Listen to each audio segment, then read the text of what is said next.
Le baccalauréat session de juin 2022 approche à grands pas. Le lundi 20 juin est la date retenue pour le lancement officiel de cet examen qui marque la fin des études au niveau du second cycle de l'enseignement. À quelques heures de la phase écrite de ce premier diplôme universitaire, les petits plans sont en train d'être mis dans les grands, que ce soit au niveau des organisateurs que des candidats qui se disent déjà prêts et mieux outillés pour affronter les épreuves. Je viens du collège CG7 au Quai d'Amance. Je suis un candidat présentement. Je suis venu au centre du lycée Mathieu Bouquet pour regarder mon numéro de table dans quel salle je vais composer le lundi. Je viens de Bukao Est, chez Clément. Je suis venu regarder mon numéro de table et ma salle aussi. Oui, je suis venu voir ma salle là où ils m'ont classé pour pouvoir regarder le numéro de salle. Oui, moi je suis déjà apprêté très bien. J'attends déjà que les épreuves seulement le lundi, je me suis bien apprêté. Et par la grâce de Dieu, je pense obtenir mon bac. La convocation, c'est une fiche sur laquelle ils ont écrit les numéros de table, les salles et bon, le centre dans lequel on veut composer. Les pièces de composition, ils sont là à la maison.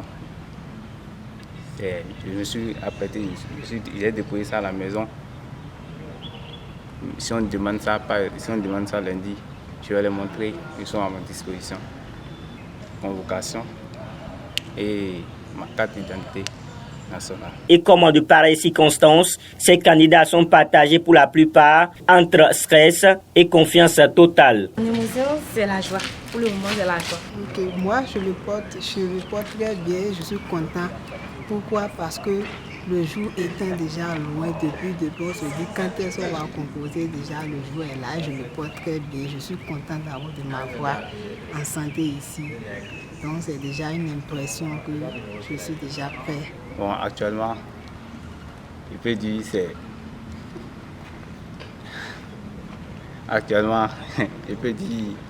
la peur un peu, puisqu'on ne sait pas ce qu'ils vont nous demander, mais je suis prêt que ce qu'ils vont nous demander. Au Bénin, le baccalauréat ouvre les portes de l'université pour les milliers de candidats qui parviennent à décrocher ce précieux sésame.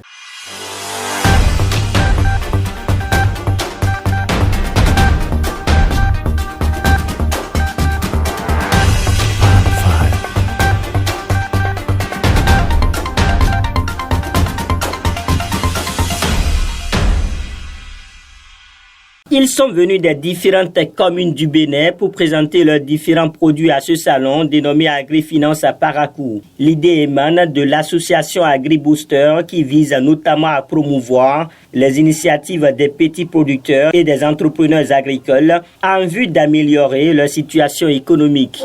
À ce salon, bon nombre d'entreprises sont représentées à travers ces stands installés à la place Tabera de Parakou pour vanter ce qu'elles ont de mieux. L'avantage, c'est que chaque financier ici, les vitamines sont conservées. Et ça, on peut faire du adoré, on peut préparer comme le cassoulet pour faire du lait ou bien notre attaque. On est là pour une fois qui se terminera le samedi prochain. Je sollicite toute la population à sortir massivement pour venir voir un peu nos différentes sortes de jus naturels, bien sûr, du plus bio. On a de différentes sortes de jus à base d'ananas, ananas pastèque, ananas gingembre pastèque, de l'ail gingembre, de la citronnade, de l'orange, du baobab, un peu de tout. Et à des prix très raisonnables. Bon, nous, on vient de Niki, de l'ONG Coan International qui a le projet Fabaco. Fabaco est un petit entreprise sociale qui travaille avec les producteurs et productrices de la commune de Niki et on fait les produits cosmétiques et alimentaires.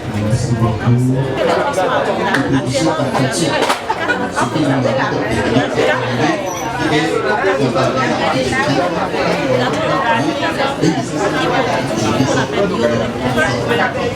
a toute une variété de légumes, mais leur particularité,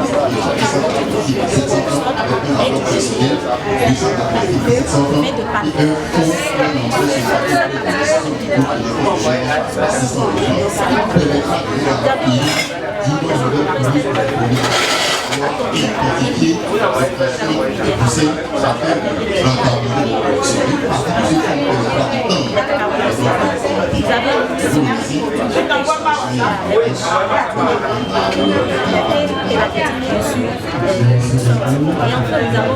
Qui s'est spécialisée dans la transformation des volailles. Donc, quand vous avez envie de faire les communions, les baptêmes, même à la maison, et que vous êtes déjà fatigué, nous avons unifié les boutiques dont vous avez besoin des œufs et surtout le poulet, la pétale, les cannes, du lapin déjà fait.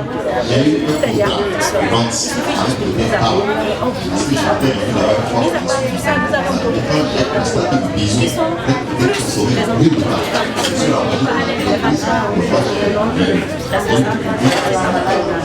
on constate que quand il s'agit des micro-boutiques, et quand il s'agit des micro-boutiques, c'est souvent qu'on a fait trouver mon travail de fabrication pour pouvoir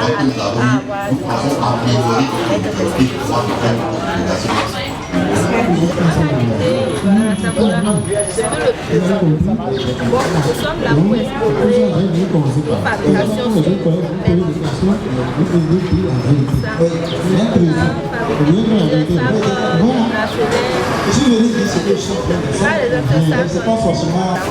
nous avons essayé de fabriquer et voir comment ça se passe. Nous avons des petits qui peuvent le intéresser. Chez mon Julie, le coût de production de mon fromage soya est de 120 à 120 francs. Quand je prends par semaine 210 kg de soya, j'utilise comme coût de production 120 000 francs et je gagne comme bénéfice 80 000 francs par semaine, je dis bien. Et encore, grâce au brochette, j'augmente encore la rentabilité de mon fromage soya et je défie toute concurrence dans la commune de Nadi-Trembo. Et mes clients sont d'abord les bonnes dames qui vendent au marché. Elles ont l'habitude d'aller à Chabikouma pour s'approvisionner au risque de leur vie. Et je suis entré en partenariat avec elles pour leur livrer maintenant la bonne qualité de fromage soya que je leur fais à 175 voire 200 francs. Et aussi le fromage de coût de production unitaire de mon tchétchenga de soya.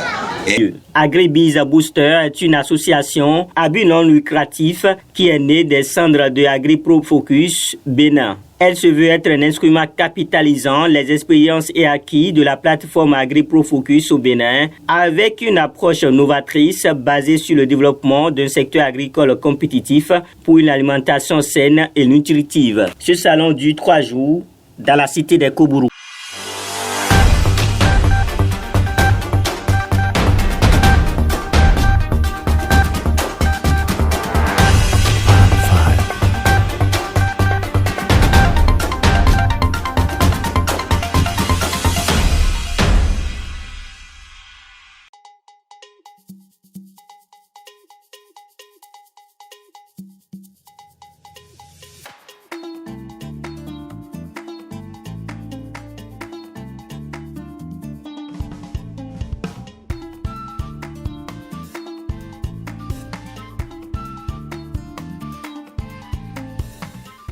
Au terme du Conseil des ministres de ce jour, mercredi 15 juin 2022, présidé par le chef de l'État, M. Patrice Talon, les décisions ci-après ont été prises.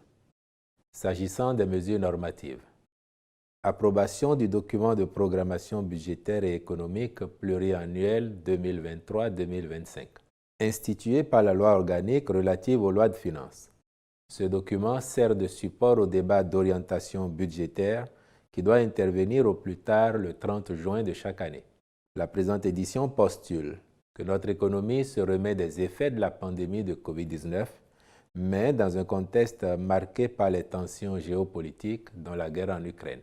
Le document permet d'appréhender les efforts réalisés ces 3 dernières années au plan de l'assainissement des finances publiques et de la consolidation budgétaire notamment. Il expose également les progrès notés dans l'amélioration de la situation financière des établissements publics, des collectivités locales et des organismes de sécurité sociale grâce à la dynamique de bonne gouvernance impulsée par l'État.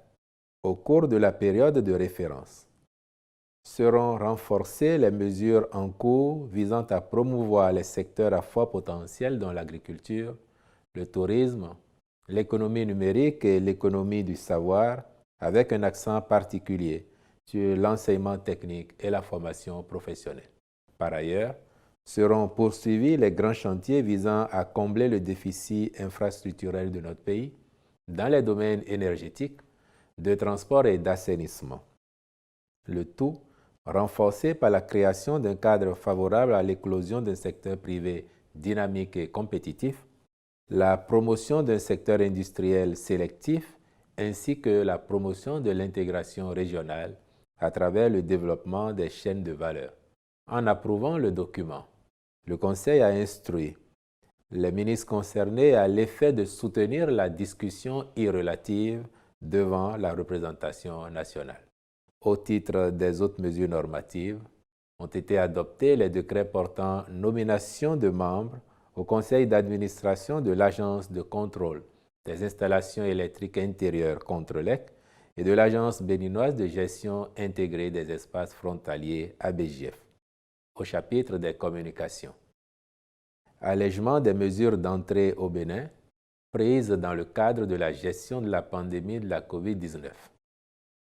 En raison du recul relatif de la pandémie dans le monde en général et dans notre pays en particulier, le gouvernement a décidé de lever les mesures exigées pour la traversée de nos frontières dans le cadre de la gestion de la crise sanitaire de la COVID-19.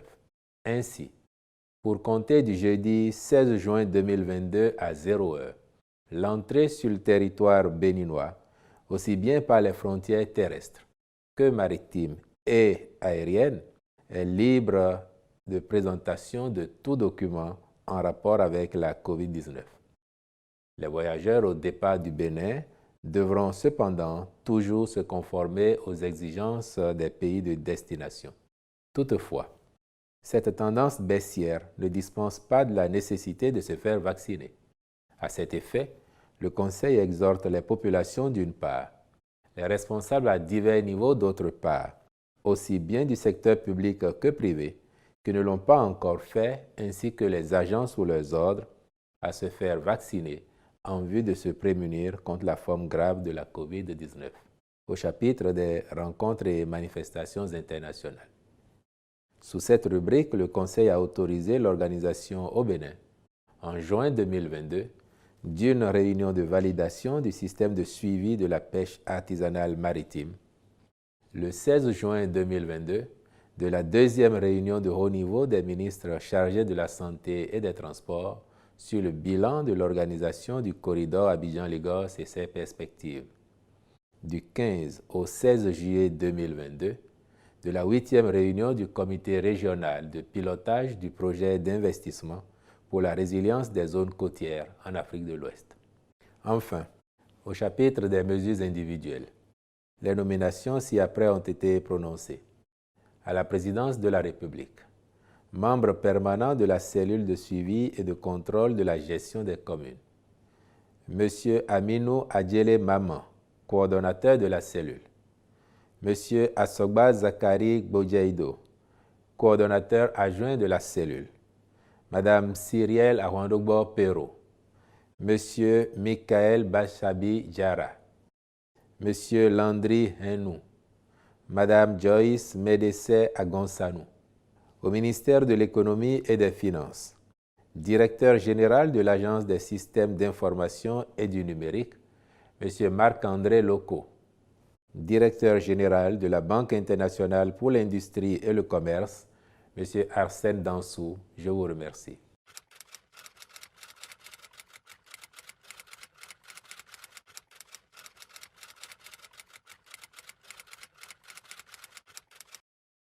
je dois vous dire que vos observations ne manquent pas de pertinence en ce qui concerne la réalité sur le marché. Mais ayant fait le point de la tournée gouvernementale et notamment des préoccupations soulevées par nos concitoyens ici et là, le gouvernement n'a pas cessé de s'occuper de la question. C'est la raison pour laquelle je peux vous dire avec bonheur que cette question a été effectivement prise en charge déjà et qu'un arrêté est pris qui renseigne sur le prix du ciment à appliquer dans chacune de nos communes. Vous retiendrez que par le passé, on indiquait les prix notamment dans les chefs-lieux de département. Il se fait que parfois, à l'intérieur d'un département, les distances entre le chef-lieu et les communes ou entre les communes sont parfois importantes, à telle enseigne que, oui, objectivement, cela peut avoir un impact sur le prix de cession dans telle ou telle commune. Pour mettre fin à toutes les polémiques et à tout équivoque, le gouvernement a instruit effectivement, et puis sous la houlette de Madame le ministre de l'Industrie et du Commerce, cet arrêté est pris qui renseigne sur les prix à pratiquer dans chacune de nos 77 communes. Et je dois dire que ces prix ont été discutés et homologués avec les cimentiers. Il ne s'agit pas d'augmentation de prix. En fait, c'est un encadrement qui tient compte des prix que le Conseil avait déjà indiqués récemment. Et cela s'est fait en toute bonne discussion, donc de façon participative avec les cimentiers. On le dit pour indiquer que et les orientations, les instructions du gouvernement sont fermes dans ce sens, c'est qu'il n'y aura plus de laisser-aller sur le terrain.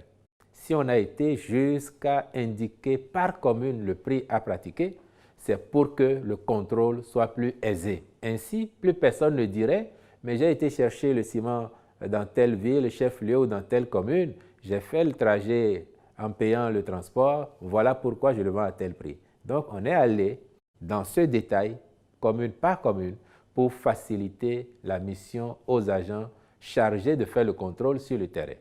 Et je peux vous dire que, sensible à la situation, le chef de l'État a indiqué qu'au-delà des agents du ministère de l'Industrie et du Commerce, les responsables au niveau de nos préfectures et même les commissariats d'arrondissement dans toutes nos communes doivent être mis à contribution pour soutenir l'équipe de contrôle et faire en sorte que de façon systématique et régulière, les contrôles se fassent dans toutes les communes. Et à cet égard, il est indiqué, les mesures sont également prises à cet effet, que les contrevenants se seront eux-mêmes volontairement prêtés au fouet des sanctions prévues par la loi.